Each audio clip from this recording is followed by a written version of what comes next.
Good afternoon, everyone. Once again, I understand that it's almost 3 o'clock. It's 3 o'clock, and it's after heavy lunch. And you have a 1-hour session right through a lot of intensive discussion on everything this morning and add on the last hour. I hope I can capture your attention for at least 20 minutes. I promise I'll be disciplined. At most 20 minutes. At most 20 minutes before you guys can top up your caffeine or nicotine or something like that. Yeah. So please do bear with me, and for the next 20 minutes, I'll try to make it interesting. But before I start, I must say that it has been an interesting day. A lot of what I see and hear is a lot of interesting, dedicated, passionate action for the industry, not only for the research industry, but for our clients, for the eco-environment. And that's very encouraging. And perhaps what I'm going to present is something, a simple, small example that's very related with mobile research, that will give ideas and perspective of how we can help further different kind of industry. And the example I have here is on location service and how it can merit the retail industry. Okay. Just a very quick slide. The Gfk Group, just to give you an update, I woke up this morning, yesterday. We have already officially, or preliminary results is 1.5 billion revenue. And to keep you updated, we had a couple of restructure. Most of you may have heard, especially last year, we had new CEO, blah, blah, blah. And now Singapore is the headquarters of Asia Pacific, where we host all the major 14 countries, and together with all other countries covering from India, Australia, right up north and south. So this is a quick update for you. And yes, it is true, I've been speaking to a couple of people. Yes, in the history of GfK in Asia, we have been very retail measurements oriented, technology-centric in Asia-Pacific, but we are starting to bring all other custom research services to Asia as well. And we have know-how in many different forms of industry, which we would like to work together with you all, where relevant, and to help the industry prosper so that we, together as a research industry and our client, can prosper in our business in this digital platform that we have here. So that's too much about GfK already. The big picture. Also about big picture, this morning we have said, right? We have a lot of stories about mobile phones, how many percent penetration, how many percent smartphones, large screens and whatnot connection. So therefore, I chose not to display too much about worldwide trends on mobile phones. And since we are in Malaysia, I show you something about Malaysia on some tangible data that GfK collects and its hardcore numbers. Okay? And from the fusion of a couple of products, that's the consumer electronics, major domestic appliances, photo, telecommunication device, information technology device, the spending dollar is definitely on telecommunication device. Hard, solid, 40%. $1 on spending, 40% goes to phone. Yeah? Very clear cut, and with this kind of growth, yeah? Close to 20% growth, well ahead of IT products. PCs, who cares? Yeah? Yeah, really. My kids don't care. They care about iPad. And next, what do we see? Yes, it is true. The market is booming with a lot of smartphones. Close both eyes, you can tell. But the reality is there's such huge, huge opportunity still, because the non-smartphone area is still a huge chunk of business. And here we are only solely looking at Southeast Asia, whereby Indonesia, of course, contributes. Vietnam, to a certain extent, Philippines or Thailand, still have those OH phones. Yeah? And so you imagine if the world, just Southeast Asia, roughly about 600 million, more than 500 million, is going to catch up. What we are all excited about, the mobile platform, is going to be even more humongous, even just within Southeast Asia alone. And look at the growth numbers. Is that a smartphone? That's downtime of 30 seconds, so I can have 30 seconds more. Right. Look at the growth rate. It's 40% and 50%. So again, very encouraging. Something that we cannot deny the attention and the creativity that people will need in order to extend this research to be more meaningful. Right, without further ado, this is yet another very exciting number. We discussed a lot about tablets. We say that, okay, it seems to be more domesticated. People don't bring out yes and no. I tend not to disagree, or I tend not to draw this conclusion that it's a domesticated product or people are not bringing it out. Like what we have heard earlier, it's early stage.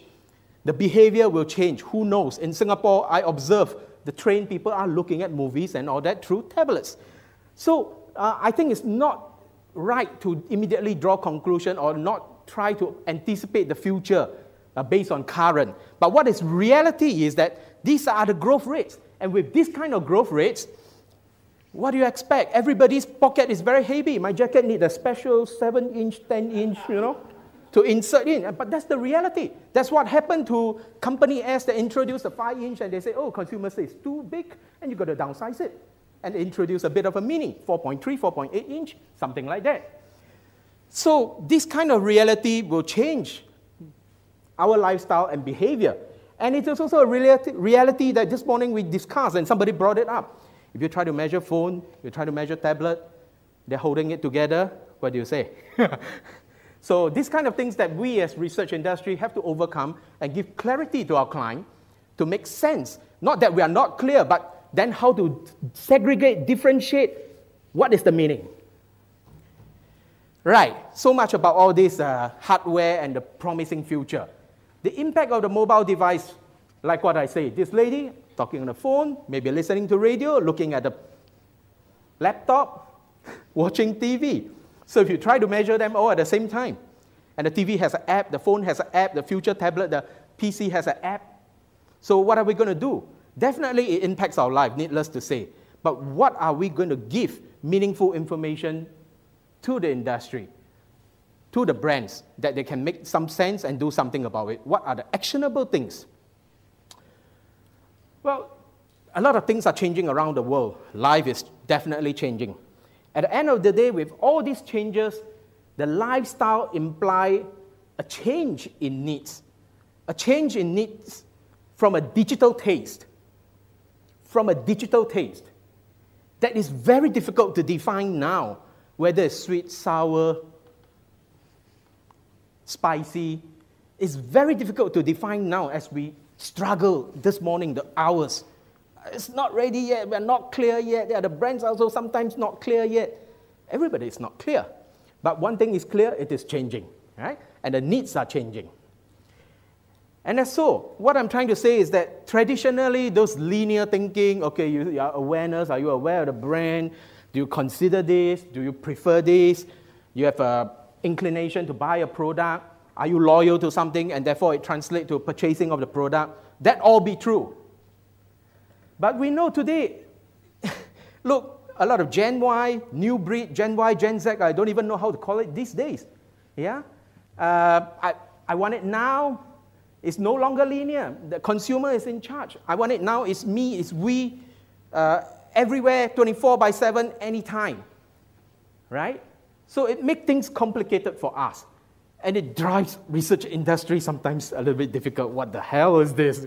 How are we going to do what kind of research? Right. So just to give you an example of some studies done by Gfk in Europe, what we are saying is that while shopping, they discovered that 60% are using the smartphones to locate stores. And after locating, to compare price. And after comparing price, some 34% are using scans of QR code to do further checks. And then they go into Facebook, I like it, I don't like it. Yeah? And then a fifth of it will rate the product. Interesting. And so that results in 22% currently from a study done by GfK are doing this kind of mobile interactive activities. That means there is interaction. People are doing deep interaction if they like. Of course, they could have checked and then abandoned it and goodbye, But what we understand is that this percentage at this point is already quite huge. But certainly, we believe this is going to be larger, or the other way around, going to be 78% soon. And if it is 78%, what are we going to do? Yeah? What are we going to do? It's not about fighting about traditional budget, doing traditional studies. It's about the reality is this. The reality is this. There's no discussion about budget you're going to spend on old traditional way or new traditional. The reality is it's going to change. You have to change your budget in a different way. And of course, our services, what we can render to the industry. And so, what are we trying to do? At the end of the day, you have an Adidas shop, you have whatever single brand shop of hardware product, software product. You are trying to attract attention. Yeah? Whether your store in a retail outlet. Now, you have a lot of debate. You can say that, hey, the future of retail outlet should have a different role. Look at the struggles in UK. Look at the struggles of retail front in Australia. Those of you are coming to all the consolidation by the big guys. What's the role? But nevertheless, there will still be retail. If there's no retail, where are you going to buy from? Another planet. Yeah. So as long as you have some form of retail, the retail role may change and appear in the different forms, shapes, and manner. You are going to get foothold. You are trying to capture attention. You are trying to capture traffic. You are trying to get people come to you, right? Like all the efforts of Nike and other brands, how they design the shop layout to attract and appeal people to come in, right? You want to increase eyeball, attention. Hey, look at what I have to offer. Look at the new things I have to offer, what I'm offering coupon or whatever today. Yeah? And most of all, you need to have positive interactions so that it can eventually translate into a sale. You want business. That's all true. Yeah? So here comes the example of what we have to share, I think is practical, of a location-based live population service location knowledge tool. So we're saying that we want catchments area. Maybe in Tokyo, Shinjuku is one of the most crowded areas. This is the catchment, for example. Yeah? How many visitors are visiting certain Uniqlo store in Japan? Maybe in a certain corner of near Shinjuku, I don't know. Home location, is it near the home location? There are some homes around Shinjuku, super expensive. Drove by last Saturday, scary. Socio-economic status, are people living around Shinjuku definitely the high-income people? Yes or no? Yeah? And then average stay when they pass by Uniqlo is good because they're traveling to work and their travel pattern. That means do they come from where? Do they come from Shiodome to Shinjuku for a certain purpose because they work near there? Yeah?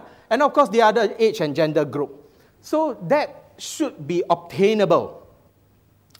And if these are obtainable, then the tool here that we are inventing, we have it, is to aggregate this information and not the individual. Because there's no need to understand the individual too deeply unless you have a specific objective or purpose. Yeah, but be very careful because if you want to understand the individual, then that could be a problem as you understand. Yeah? And it's about pattern and not the people. About the traffic pattern. Like in Singapore, Orchard Road, the Orchard Road Association would like to study how people are flocking into Orchard Road, from what destination, at what timing, during Christmas season and other, like Singapore sales season or whatever. Yeah? And of course, if necessary, and someone mentioned in that unfortunately some operators have or don't have, it's a reality, it's a given that you have to face it, you have to consider whether you need an opt-in and opt-out requirements for some countries. And of course, if you have an opt-in, then it is easier. If you don't have, you consider to build it. To some extent, if you really want something, maybe you have no choice. Right.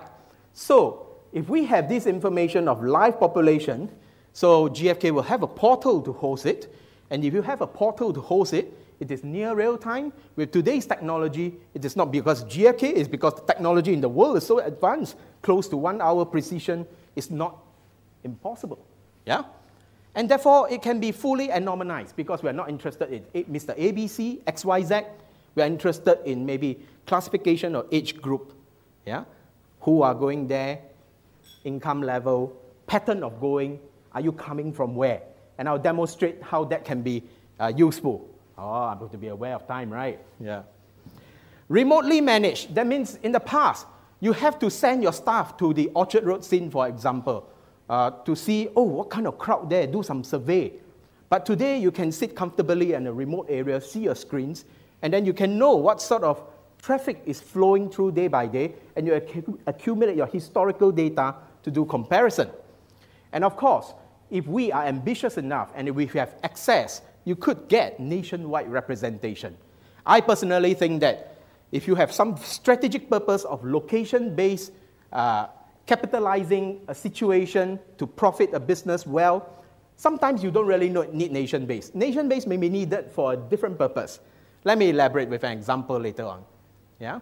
So live population surveys, at the end of the day, we've been speaking about this term ROI, what's the effectiveness of marketing, and this example that I'm going to elaborate will sort of help this elaboration. By calculating the footfall, the catchment area, and therefore using the big data, give advice to people who need advice.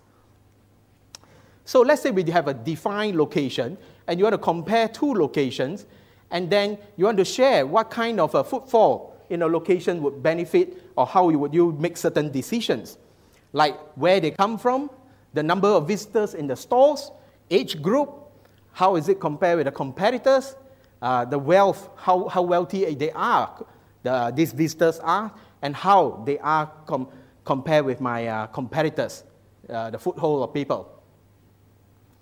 Yeah? And who would benefit? For example, all these different brands or shops or resellers that has very dependent on traffic. Yeah? You need location information to optimize your investments, okay, of advertising and things like that. Let me go straight into the case. Okay, here is the catchment area. It goes to the hotspot, whereby the darkest area are where people usually go to, and then there's a freight shop and maybe selling a sandwich or whatever, and these are the location. By physical means, you can within 10 minutes reach there. And you want to do an advertisement, let's say a billboard advertisement, or you want to send SMS or instant messaging coupon. Where? So you want targeted advertisement. You want strategic targeted advertisement, but where is the location that you should do it? Yeah? So for example, because there's a suggestion that maybe this is the best location. Why? Let me elaborate, sorry, the animation. Why? Because from your analysis of the case study, you may say that surrounding, this is the hotspot catchment area, but 90% of your volume of your consumer are coming from the east direction. That's why you want to place your billboard here. And that means you have a lot of corridors, how people can walk into your shop, but a lot of people in this case are coming from the east, and therefore you can invest billboards, SMS specific to that location, or things like that to be effective. Okay? And therefore people will know, so that the whole, we are going to threads, ask to. So this will be helping effective marketing management. Yeah? So here are the drivers for change. I realize I have 3 minutes left. Yeah, we are expecting that location-based business is easily going to be in the near term, okay, 10.3 billion for us to help the industry easily in the near term, and it could be more. And just on all those key areas whereby they have a retail environment, retail front. Yeah? And plus, we know, come on, mobile payment, whatever it is called, wallet, is going to come up. And it means with phone, with all that, people are going to pay, and businesses are going to capitalize on people paying through mobile payment. Imagine you have location services solution. I think that would be wonderful. Yeah? And the win-win. What is the win-win? Cost saving, definitely. So you want to give discount to people. Maybe you can give more discount because you have efficient way. You can increase your efficiency. Yeah? Maybe even for disaster management, like 911 days, what do you do? Maybe it can help. You know where to help people. Better engagement. So you have very interactive engagement with the Gen Y who are touching screen rather than answering to phones, right? Enhance loyalty in a different way, in a new age way, and give a high conversion rate from the traffic as compared to traditional way. Yeah? And better use of investment dollar. That's logical, as we see the 22% may flip the other side soon. And therefore, the shortest time to market, not that this is a magical invention, it's just that it's a modern way. We have to live with it, and we have to live with such sample of immediate solution. Yeah? Actionable insights, not too complicated as well, something that people can apply immediately and be a good service to our clients. That's what I have to say. Thank you very much. I hope I did it well in time, 20 minutes. About time? Yeah? Thank you, Stanley. And I've been passed a piece of paper by somebody of my right shoulder. So it could have been Jasper, it could have been somebody else. If everybody who speaks would indicate their Twitter handle if they have one. So Stanley, if you have a Twitter handle? No, I don't have. You don't, right. But if you ask a question from now on, we'd like you to indicate your Twitter handle. And do we have a question or two for Stanley? Or three? They're looking forward for the tea break. They are, but Okay. we've got some issues to cover here. Now, one of them, location-based surveys, typically require an apps versus a web interface. Has this created problems in terms of compatibility and logistics? I think the location service we are looking at is collaborating with the operator and not necessarily through web and apps. Yeah. Which comes back to Jeffrey's point about collaborating with operators. Yeah. That's interesting. Yeah. And the example you showed there was not from Southeast Asia, I think, from the street names. No. Do you have anything at the moment that you can... Yeah, something tell us we're trying to roll out now. We're rolling out now in UK. Yeah. That's not quite Southeast Asia, but okay. No. But we're trying to roll it out. Maybe you in go the for future. Southall in London. Yeah. It's a joke for some of our locals. So, do we have any questions? Okay, we're going to be... Right. Yes. So, Twitter handle? it is Mark Michelson, at Mark Michelson. So, monetization of location-based services, enhancing the retail case. What's the value? I mean, if you had to put a value on it, what would you say is the value of that compared to, say, map info?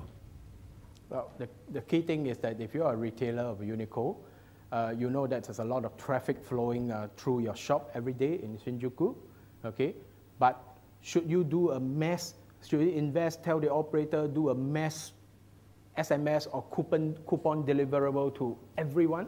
So we want targeted marketing, targeted advertising, and that itself is a return on investment because you know clearly that right from the start, you instruct and invest the dollar to be spent is on a targeted pool. That itself, the very first step, is already a proven efficient step compared to the past. Rather than, you know, some countries, you just do mass SMS to the whole population. Is it necessary? So that itself is efficient, targeted marketing. Yeah. It's the efficiency. Yes. Yeah. From the efficiency, of course, you try to gain the next layer. You can see that by doing this activity, what is the response rate? Should you do it again, or should you try something different? Should you then put a billboard because all the volume of your 90% of people who visited your shop are coming from the east direction? And that's where the traffic is coming from. Would the billboard pay off by investing in it? What other means? And what about your competitor? What about your competitor? What happens if ABC brand, competitor to Uniqlo, has it on the east gate of Shinjuku? Yeah? And their volume of crowd is coming in from what? So do you want to divert their crowd to your side? How do you do that? Then there will be this insights information that will be useful. Because if they are going to your competitor's shop, you maybe want to put a billboard there. Hey, come to my shop. I'll give you 10% or whatever and send to those your competitors' traffic. Come to my shop, I give you additional 20%. I don't know, but this could be one. So it's up to, once you have the information, you start the first step. I believe such kind of thing could be addictive. I anticipate that if you have the basic information, the first try may be the initial layer, and then you will try to go deeper, and you want to explore further, and that would make the research industry and the client's business interesting as well. Yeah. And one of the other presentations we saw at a previous conference about location-based surveys was an IKEA one, that as people left IKEA, then they got a location-based survey to say, did you get lost in IKEA? Did you buy what you want? Did it have all the parts? And so on. But again, you can target much more effectively with some of those location-based surveys. Yeah. But as one of the first speakers was saying, you make this trade-off between webs and apps. So we've got that guy, I think, was making the point. I'm not saying that location services will be the total solution, but it's one of the solutions, probably a practical solution for retail front. I do respect all other solutions, for other different purposes at the back end side, but this is one of the solutions that can be effective in the retail front. Yes. So with that, I'd like to thank Stanley for the presentation. Thank you. Yeah.